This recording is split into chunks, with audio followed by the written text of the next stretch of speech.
My beloved brothers and sisters, Musa alayhi salam, one of the messengers of Allah subhanahu wa ta'ala who was mentioned the most in the Quran. In this particular surah, Allah Almighty speaks about how at one stage he responded to a question, who is the most knowledgeable? He said, I am. And Allah wanted to show him that in fact Allah is the one who is the most knowledgeable, and He gives knowledge to whomsoever He wishes. So from that we see that Allah subhanahu wa ta'ala made him meet Khidr. And as he was going with one of his servants on the path of the coast, he lost his fish, which was prepared as a luncheon.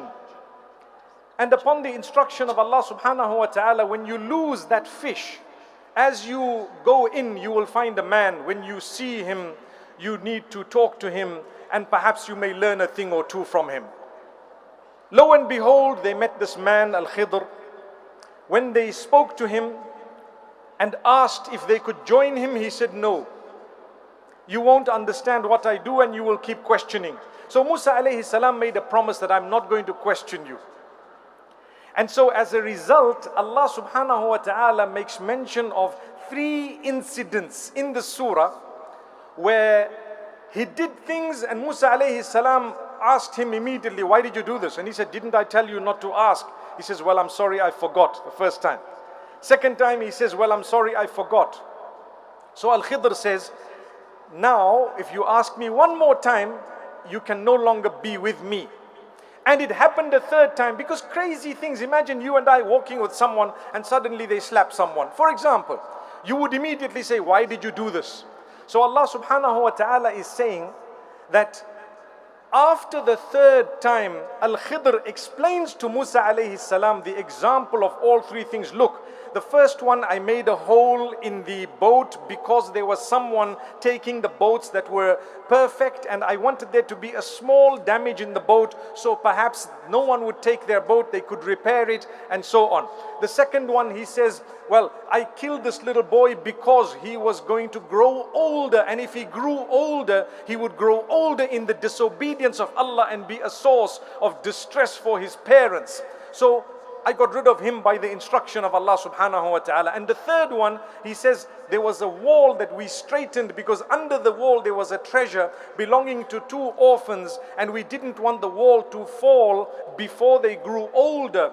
When they grow older, they will get the treasure under that particular wall.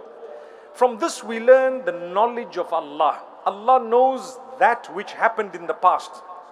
Allah knows that which is happening now. Allah knows that which will happen in the future. But there is a 4th element that Allah knows. He knows that which will not happen if it was going to happen, how it would have happened. Where do we get that from? This surah, Surah Al-Kahf. Because take a look at the boat. They made a hole, and Allah says, if you did not make the hole in the boat, it was going to be taken away by someone. Was it really taken away by anyone? No, it wasn't, because there was a hole. Allah says, we know that you were going to make the hole, but we also know if there was no hole, what would have happened. That's amazing. If you sit and ponder over it, it is one of the unique aspects of the knowledge of Allah subhanahu wa ta'ala. That's why, my brothers and sisters, when something happens to you in your life, trust Allah. He knows. He knows why He did not give you what you wanted. And He knows if He did give it to you, how it would have ended up. That also is in the knowledge of Allah.